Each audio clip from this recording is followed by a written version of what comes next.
Kellie Pickler, Elephant Caregiver.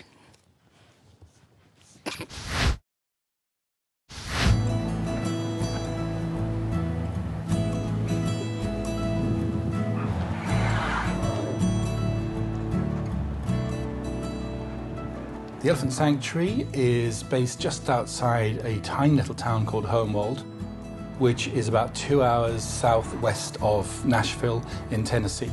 It's set amongst rolling hills. We have 14 elephants and 2,700 acres of woodland and pastures and creeks and lakes, and it's pretty well all available to the elephants to wander through.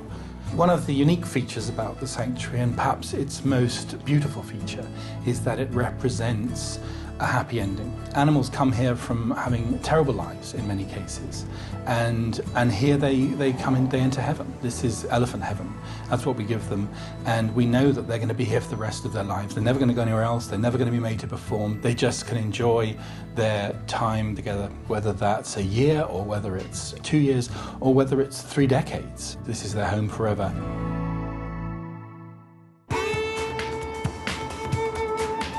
You know, I get asked all the time, okay, if you couldn't be in the entertainment business, if you couldn't sing or do anything in the entertainment world, what would you do? And the only thing that I could really think of that I know that I'd enjoy is working with animals, because I love animals, and I just have such a big heart for every animal, every little creature, little critter. And so it's exciting that I get to go behind the scenes and go where nobody gets to go. The sanctuary habitat is actually not open to the public. The fact that it was Kellie Pickler really meant a lot to us, because she has a long history of working with animal organizations, and she's really into animal welfare. She's an animal lover, and we just knew it would be a great fit to have her come on. This is so cool. You ready to get started? Yes, ma'am. All right. All right. I'm going to introduce you to Steve. Great. He is our Director of Elephant Husbandry. Hello. Hey, Steve. Hey. Welcome to the sanctuary. Thank you. Ready to work? Pleasure. Yes, All I right. am. Today we're going to set you up with Katie, and you're going to be working with her and some other folks. Okay. We're going to have you do some feeding. You're going to go out in the habitat, and you're going to do some training with us. Oh, great. Have fun. I will. When we're looking for new caregivers, we look for folks that can read an animal. We look for people that can do a lot of hard work. They're elephants. Everything is big about elephants. And we look for team folks, because you're going to be working with a lot of people to ensure the well-being of these animals. So we want a good, cohesive team. All right, let's go meet Katie. All right. Katie is one of our elephant nice to meet you. caregivers here, and you'll be shadowing Katie for pretty much most of the day until you go out in the habitat. Right now, you're going to go ahead and make breakfast for the animals. You ready? Yes, ma'am. All right, let's grab the diets. Right. Right. What we're doing with the diet prep this morning is we're going to go in, and I'm going to take Kellie in with me and teach her how we mix up the diets, how we add the supplements, how we put molasses in with it to hide the flavor of the supplements. And then you add the peanut butter, and it's a massive amount of peanut butter for some of them. Oh my gosh, this is like full of peanut butter? Yeah, up to the top.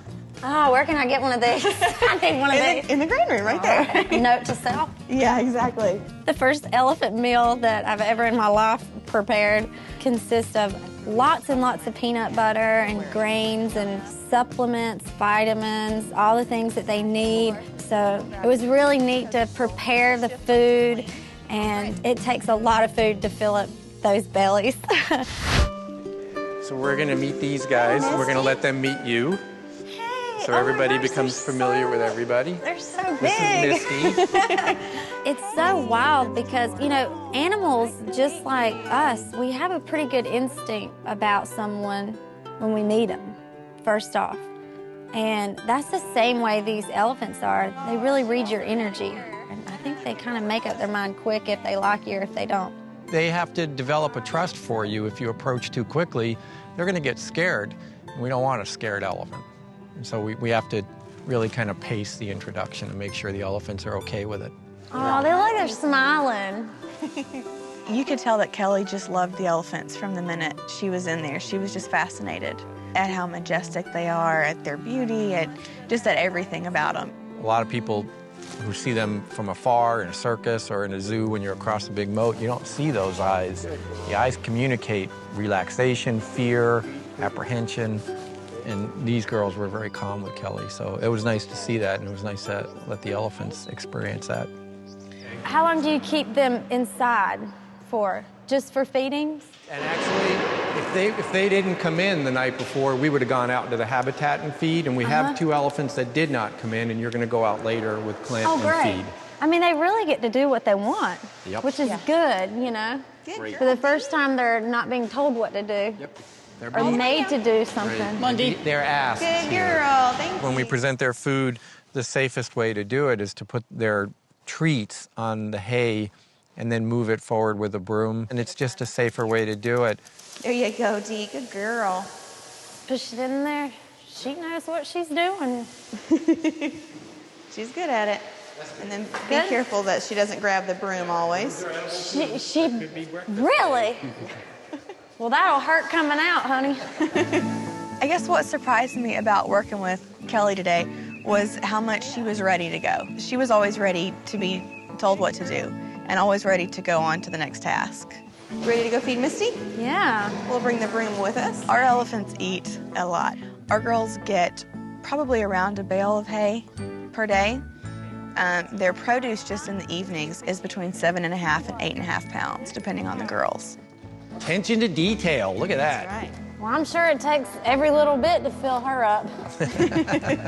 Anytime you are feeding something that big, I wouldn't recommend getting in between an elephant and its meal, or you might become the meal. Pretty much when anybody new starts here, we want to tell them to be careful. Always know where you are, where the elephant is, and what your posture is, what they're thinking. Try to figure out what they're thinking. And respect the elephants and get to learn them and have fun. Good girls. Okay. All right. Ready to sweep? Oh, yeah. You gonna work with Clint now? Right. All right. My brush matches my shirt. It does. Here we go. All right, so when we're in the stalls and they're beside us, we always stay half a stall away. That's a big pile of I can't quite put into words what elephant poo smells like, and I don't really want to, and y'all probably don't really want to hear it. They poop about 5 of those boluses, what we call a bolus, each time. Bolus. And you'll be at about That's a nice way of putting it. 150 to 200 pounds of poop a day. Really? So it's a lot. That's a lot. She was a little thrown off by the poop. She was a little squeamish there. Okay, so we just pushed it over there? Push it back in that little corner. Those little windows. With, like this? Yep. Just push it? I'd never, ever thought that I'd do this. Oh, I mean, this is, it's very grassy. We're talking mass production here. I'm telling you. I heard her from the next stall over make a horrible noise just from pushing it with the broom. Kellie looked like she was pushing uranium. She just didn't look too happy about that task. Why don't you go back and do a little more of the feeding? I'll take your broom. Gladly, all right. If it were a new caregiver, she would have had to get over it. Coming up on Day Job. Oh my gosh, look! It's like hide and seek with an elephant. To clean a cabin, you have to scrub down top to bottom. I feel like I'm in the doghouse. I use a whole fist grip. We need about a pint to make butter. She can fit in our truck. We'll just load her in the back. Yeah.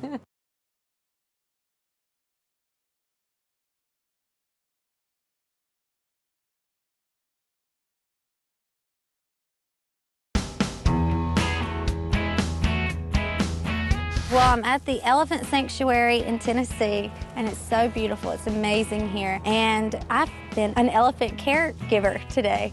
This is much more fun than being stuck in a cubicle, you know? It's so worth it to have the opportunity to be this close to them and really learn about their way of life and what they need to survive. And it's really, really amazing what the people here at the Elephant Sanctuary are doing. They're just passionate about their job, and that's so important. I'm a caregiver at Asian Barn. We have 6 elephants here. Seeing these elephants here and knowing what their backgrounds are and where they've come from, being in a circus life and things like that, people around them have not always been nice to them. So you have to really slowly earn that trust it takes them a while to adapt to what it's like to be treated good, you know? And it takes a while to build that trust where they know that you are here and have good intentions and you're not going to hurt them. Well, what we're going to do in just a few minutes is we're going to bring Misty and Delore back in, if they want to come back in, and we'll do a little manicure for her. Misty foot. You want that one? I want this one done, Good please. girl. Protected contact training is a way of training the elephants without having to dominate them, using the target poles to show them what we would like them to do. Put your foot here, move your hip here, so we can do basic veterinary care without having to go into the elephant's space and endanger ourselves or make them uncomfortable, because the people that were in their spaces before generally weren't as nice.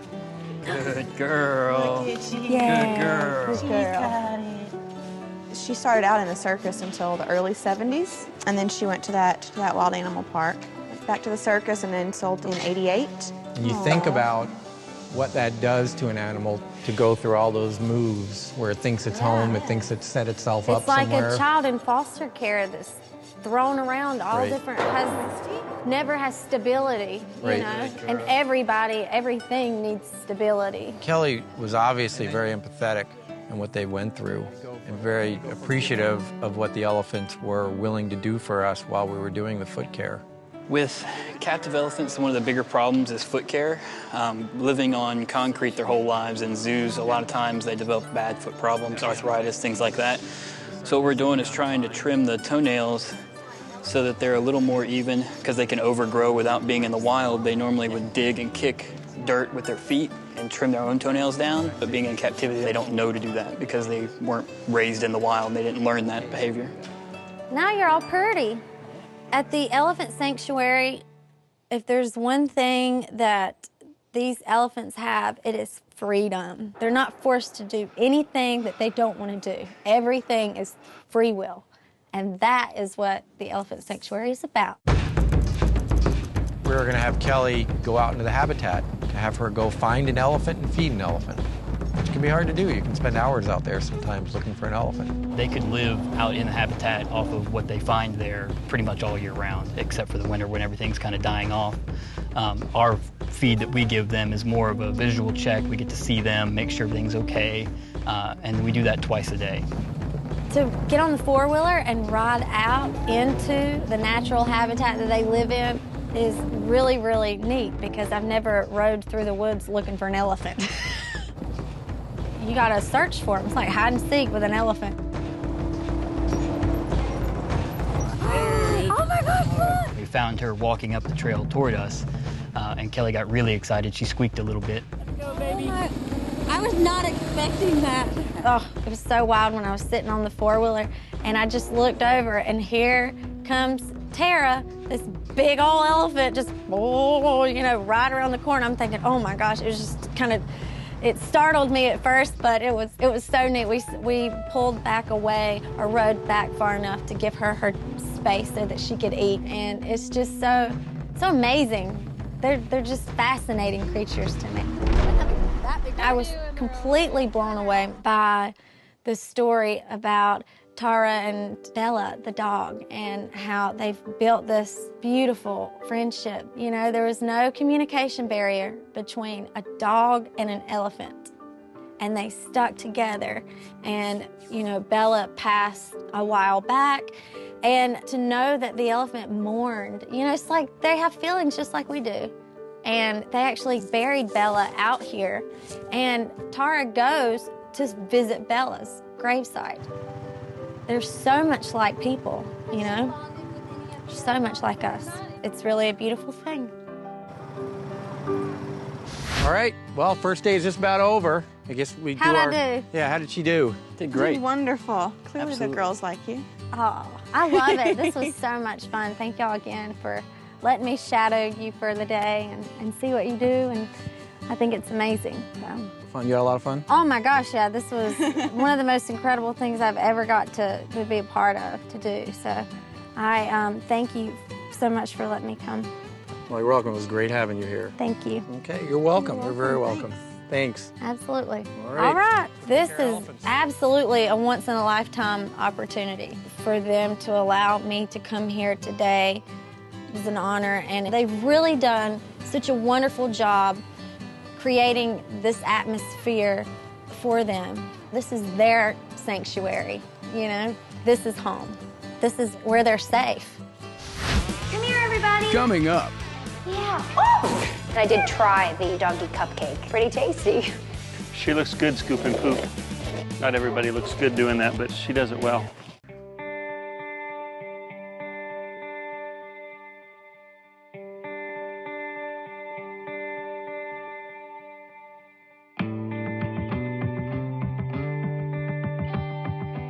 Charlie and Sharon and their family, they understand this is the good stuff. I think they really enjoy and love what they do because this is a labor of love. This kind of work is hard. When they're doing something that makes a difference for the rest of the country and they're putting their hard-earned effort into it, and a lot of them are working other jobs too besides doing that, I have a lot of respect for them. I just love that.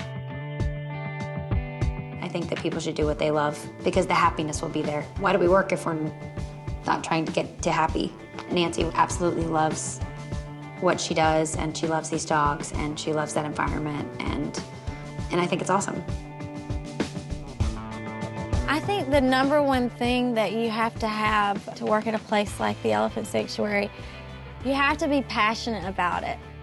You're not doing it for any other reason except you want to help them live better, help take care of the elephants. So there's a lot of love here. You gotta have love to be at the Elephant Sanctuary. You gotta have a lot of love.